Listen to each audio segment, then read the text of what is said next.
صبح مغرور کو وہ شام بھی کر دیتا ہے، شہرتیں چھین کے گمنام بھی کر دیتا ہے۔ وقت سے آنکھ ملانے کی حماقت نہ کرو، وقت انسان کو نیلام بھی کر دیتا ہے۔ یاد رکھنا ظلم کی عمر لمبی نہیں ہوتی ہے، ایک نہ ایک دن ظلم کا خاتمہ ضرور ہوتا ہے۔ کوئی بھی ظالم یہ نہ سوچ لے کہ میں ظلم ہمیشہ کرتا رہوں گا۔ فرعون کا ظلم باقی نہ رہا، شداد کا باقی نہ رہا، نمرود کا ظلم باقی نہ رہا۔ بڑے بڑے ظالم دنیا میں پیدا ہوئے، لیکن نتیجہ کیا نکلا؟ نمرود جیسا ظالم بڑی طاقت ہونے کے باوجود اللہ نے ایک مچھر سے ہلاک کر دیا۔ تو ظلم کا خاتمہ ضرور ہوتا ہے، اور اسی لیے کسی نے کہا ہے نا، دیے سے لو کبھی طوفان سے طاقت چھین لیتا ہے، وہ ظالم بادشاہوں سے حکومت چھین لیتا ہے۔ بہت ہی سادگی سے تم گزارو زندگی اپنی، ہوا میں اڑنے والوں سے وہ شہرت چھین لیتا ہے۔ وہ اپنے نیک بندوں کو کبھی رسوا نہیں کرتا، مگر بھٹکے ہوئے لوگوں سے جنت چھین لیتا ہے۔ یہی تو ہوا ہمارے پڑوسی ملک پاکستان میں۔ وہاں کے پردھان منتری عمران خان، انہوں نے شاید یہ سمجھ لیا تھا کہ اب میں ہی سب کچھ ہوں، مجھے کوئی ختم نہیں کر سکتا۔ اللہ جب تک رسی کو ڈھیل دیتا ہے، رسی ڈھیلی ہوتی ہے، انسان ظلم پہ ظلم کیے جاتا ہے، لیکن جب پروردگار رسی کو کھینچتا ہے تو بڑے سے بڑا ظالم بھی نہیں بچ پاتا ہے۔ آپ سوچ رہے ہوں گے عمران خان کو میں ظالم کیوں کہہ رہا ہوں؟ اے لوگوں، میں اسے ظالم کیوں نہ کہوں جس نے عاشق رسول حضرت علامہ خادم حسین علیہ الرحمہ کو جیل کے اندر ڈالا، جس نے تحفظ ناموس رسالت پر آواز اٹھائی، جس نے مصطفیٰ کے ناموس کی بات کی۔ جب فرانس نے میرے آقا کے خاکے بنائے، انہوں نے پردرشن بھی کیا، احتجاج بھی کیا، اور انہوں نے یہ اعلان کر دیا کہ جو نبی کے گستاخ ہیں ان سے ہمارا کوئی رشتہ نہیں ہے۔ انہوں نے اتنا ہی تو کہا تھا، یہی تو ڈیمانڈ کی تھی کہ پاکستان کی حکومت ان لوگوں سے اپنے تعلقات ختم کر دے، وہاں کے سفیر کو نکال دے۔ عمران خان نے کیا کیا؟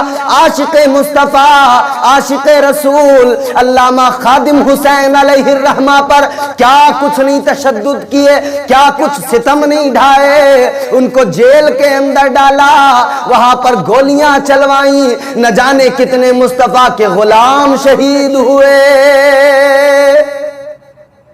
یہ ظلم نہیں تھا تو کیا تھا؟ مگر ہر ظالم کا انجام ایک نہ ایک دن ضرور ہوتا ہے، اور اللہ تبارک و تعالی جب پکڑ فرماتا ہے نا تو پھر کوئی بچانے والا نہیں ہوتا ہے۔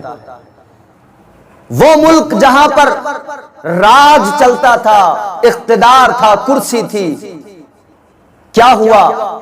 اوشواس پرستاؤ آیا اور ایک لمحے کے اندر شیرازہ بکھر گیا، پوری پارٹی کا، پوری حکومت، پوری سلطنت کا شیرازہ بکھر گیا، کچھ بھی نہیں رہا، اور پھر بے عزتی کے ساتھ میں وہاں سے نکلے، رسوا ہو گئے۔ یہ ایک مثال ہے اور مقام عبرت ہے۔ ایک عمران خان مقام عبرت بنا دیا اللہ نے۔ نہ جانے کتنے لوگ ایسے ظلم و ستم کرنے کے لیے آئے، مگر ظلم کی آندھی ایک نہ ایک دن ضرور رک جاتی ہے، اور جو مصطفیٰ کے غلام ہوتے ہیں وہ ظلم کی آندھی سے گھبراتے نہیں ہیں، بلکہ آندھیوں میں چراغ جلانا یہ مصطفیٰ کے غلاموں کا شیوا ہوا کرتا ہے۔ اے لوگو، اسلام کی تاریخ پڑھو، میرے مصطفیٰ کے عاشقوں پر ظلم ڈھائے گئے، 1400 سال پیچھے چلے جاؤ، مکے کی سرزمین پر کتنے ستم ہوئے، مصطفیٰ کے غلاموں کو کتنا ستایا گیا، کتنے ظلم ان پر کیے گئے، میرے مصطفیٰ کے صحابہ کو مارا گیا، ان پر تشدد کیے گئے، ظلم کیے گئے، مگر مصطفیٰ کے غلاموں نے اعلان کر دیا اور دنیا کو بتا دیا وہ کوئی اور ہوگا، اپنا جو ایمان دے دے گا، نبی کا چاہنے والا نبی پر جان دے دے گا۔ حبشہ کے رہنے والے جناب بلال، عشق کی بات چلے جناب بلال حبشی کا نام زبان پہ نہ آئے یہ ہو نہیں سکتا ہے۔ میرے مصطفیٰ کے غلام جناب حضرت بلال، رنگ کالا ہے مگر مصطفیٰ کی غلامی نے آلہ بنا دیا۔ بظاہر تو غلام تھے مگر جب دل نبی کو دے دیا تو اس امت کے امام بن گئے۔ وہ بلال حبشی رنگ کالا ضرور ہے مگر جنت کی حوریں تمنا کرتی ہیں کہ کاش ہمارے نکاح بلال کے ساتھ ہو جائیں۔ امیہ بن خلف ظلم کیا کرتا تھا، تشدد کیا کرتا تھا، مارتا پیٹتا تھا۔ ایک روز بازار میں لا کر مار رہا تھا، سینے پر وزنی پتھر رکھ دیا تھا۔ میرے مصطفیٰ بھی جانتے تھے میرے غلام پر، میرے عاشق پر ظلم ہو رہا ہے، مگر وہ عشق میں امتحان تھا، اور عشق میں آزمائش نہ ہو تو عشق میں وہ لطف نہیں ہوتا، وہ لذت نہیں ہوتی ہے۔ عشق میں جب آزمائش ہوتی ہے تو اس کا لطف بڑھ جاتا ہے، اس کا مزہ بڑھ جاتا ہے۔ حضرت بلال حبشی کو وہ ظالم مار مار کے کہتا تھا مدینے والے کا نام نہ لے، مگر بلال اعلان کر دیا کرتے تھے او ظالم میرا خون بہا دے، میرے جسم کی بوٹی بوٹی کر دے، مگر یاد رکھ لے جب تک بلال کے جسم میں جان رہے گی محمد کی میم پر قربان رہے گی۔ میرے مصطفیٰ جانتے تھے کہ بلال پر ظلم ہو رہا ہے۔ پھر میرے سرکار کو خبر ملی کہ آج بازار میں بلال حبشی کے سینے پر وزنی پتھر رکھ دیا گیا ہے اور وہ ظالم مار رہا ہے۔ جہاں غلام بیچے جاتے ہیں اس بازار میں میرے مصطفیٰ کی آنکھوں میں آنسو آ گئے۔ میرے آقا نے فرمایا میرے صحابہ کون ہے جو بلال کو خریدے گا؟ صدیق اکبر کھڑے ہوئے، حضور یہ آپ کا غلام ہے۔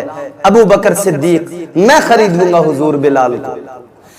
اللہ اکبر کبیرہ، میرے مصطفیٰ کے پیارے صحابی جناب حضرت ابو بکر صدیق، یہ خطاب بھی میرے آقا نے دیا، صدیق کا لقب عطا فرمایا۔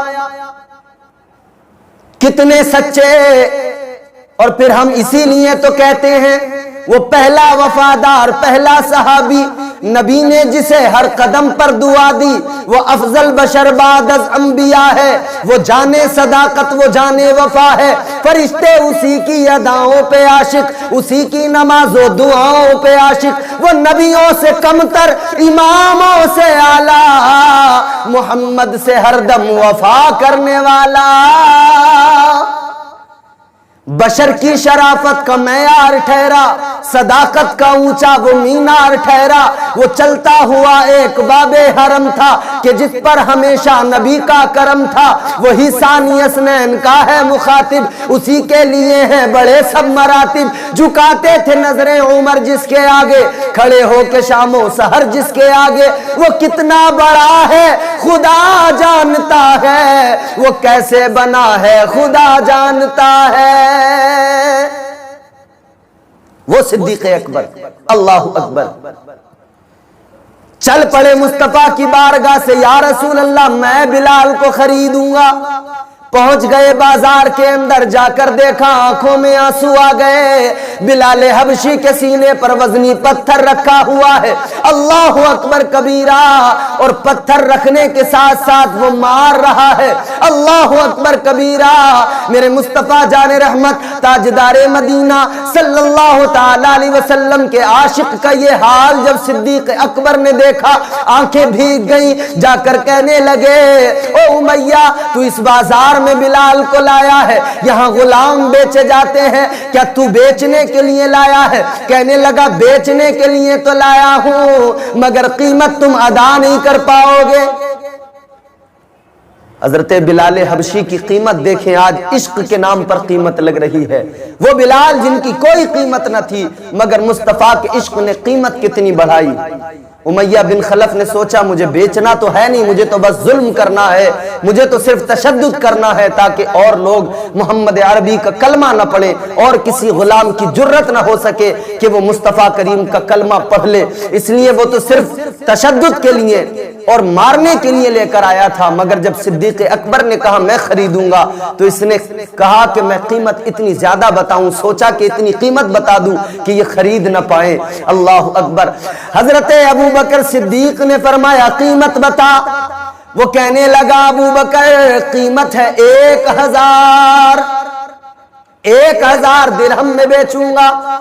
حضرت ابو بکر صدیق نے اتنا سنا، اے لوگوں جو بازار میں لوگ کھڑے تھے وہ بھی دیکھ رہے تھے کہ بلال کی قیمت اتنی زیادہ بتائی، اتنی زیادہ قیمت کا تو یہ غلام نہیں ہے، مگر صدیق اکبر نے کچھ نہیں کہا، 1000 درہم کی تھیلی نکالی اور امیہ کے سامنے بڑھا دی، فرمانے لگے لے 1000 درہم پکڑ لے اور بلال کو میرے حوالے کر دے۔ سودا عشق میں ہو رہا تھا۔ اللہ اکبر کبیرہ۔ پھر اسی لیے تو کسی عاشق نے تڑپ کر کہا جب تک بکے نہ تھے تو کوئی پوچھتا نہ تھا، جب تک بکے نہ تھے تو کوئی پوچھتا نہ تھا، تم نے خرید کر مجھے انمول کر دیا۔ 1000 درہم کی تھیلی دی۔ امیہ بن خلف نے سوچا رے انہوں نے تو 1000 درہم دے دیے، کیا کروں، کیسے مکروں اپنی زبان سے، بیچنے تو لایا نہیں تھا۔ اس نے کہا نہیں اے صدیق اکبر، اے ابو بکر سنو، میرا ارادہ بدل گیا ہے، اب قیمت 1000 نہیں بلکہ 2000 درہم ہوگی۔ اللہ اکبر۔ جب لوگوں نے اتنا سنا تو حیران ہو گئے، کہنے لگے امیہ تو اپنی زبان سے مکر رہا ہے؟ کہا ہاں، اب اس کی قیمت 2000 درہم۔ حضرت صدیق اکبر رضی اللہ تعالیٰ عنہ نے 1000 درہم کی تھیلی اور نکالی، امیہ کے آگے بڑھا کر کہا لے 2000 ہو گئے، اب بلال کو میرے حوالے کر دے۔ یہ تو حیران ہو گیا کہ 2000 میں بھی خریدنے کو تیار ہے۔ اس نے کہا ابھی بھی نہیں سودا ہوگا، اس کے بدلے مجھے اور بھی کچھ چاہیے۔ حضرت بلال حبشی کی قیمت لگائی جا رہی ہے۔ حضرت صدیق اکبر نے کہا چل ٹھیک ہے قیمت بتا، قیمت پھر بڑھا دی۔ آخرکار جو قیمت اس نے مقرر کی، آخری قیمت پر حضرت صدیق اکبر نے خریدا، اور جب خرید کے حضرت بلال کو لے کر چلے ہیں تو امیہ بن خلف کہنے لگا اے ابو بکر صدیق ہم تو تمہیں بڑا سمجھدار سمجھتے تھے، تمہیں بڑا ذی شعور تاجر سمجھتے تھے، مگر تم تو نقصان کا سودا کر بیٹھے، جس کی قیمت کوڑیوں میں تھی تم نے اسے اتنی بڑی قیمت پر خرید لیا بلال کو، تم تو نقصان کر گئے اپنا، تمہیں نقصان ہو گیا، نقصان اٹھا لیا، تم عقل مند تاجر نہیں ہو، تم جو ہے ذی شعور تاجر نہیں ہو۔ حضرت ابو بکر صدیق نے فرمایا تھا نادان بے وقوف تو کیا جانے میں نے کون سا سودا کیا ہے، ارے او نادان تو سمجھتا ہے دنیا کی دولت تجھے دے کر بلال کو خریدا ہے تو میں نے اپنا نقصان کر لیا، میں نے اپنا گھاٹا کر لیا۔ حضرت صدیق اکبر کہنے لگے جو سودا میں نے کیا ہے وہ بڑے منافع کا سودا ہے، وہ بڑے فائدے کا سودا ہے، اس لیے کہ میں نے دنیا کی دولت ضرور دی ہے مگر اس کے بدلے مجھے جنت کی نعمتیں ملیں گی، مجھے جنت کے محلات ملیں گے۔ اور سب سے بڑی بات یہ میں نے بلال کو دولت دے کر ضرور خریدا ہے مگر اس کے بدلے مجھے مصطفیٰ کی رضا ملے گی، مجھے مصطفیٰ کی محبت ملے گی۔ کہنے لگے یہ گھاٹے کا سودا نہیں ہے، یہ سودا منافع کا ہے۔ تو اتنے ظلم ہوئے مگر پھر ایک دن آیا 12,000 صحابہ ہیں، میرے مصطفیٰ ہیں، فاتحانہ شان و شوکت کے ساتھ مکے میں داخل ہوئے ہیں، محاصرہ کیا ہے۔ آج کافر گھبرا گئے تھے فتح مکہ کے موقع پر، ہر ظالم سر جھکائے کھڑا تھا، ہر ظالم کو فکر لگی تھی کہ آج نہ جانے کیا ہوگا۔ میرے عزیز و ظلم کا خاتمہ ضرور ہوتا ہے مگر میرے مصطفیٰ تو رحمت کونین، میرے آقا نے کسی کے ساتھ ظلم کے بدلے ظلم نہیں کیا بلکہ مصطفیٰ نے ظالموں کو ایک لمحے میں معاف کر دیا۔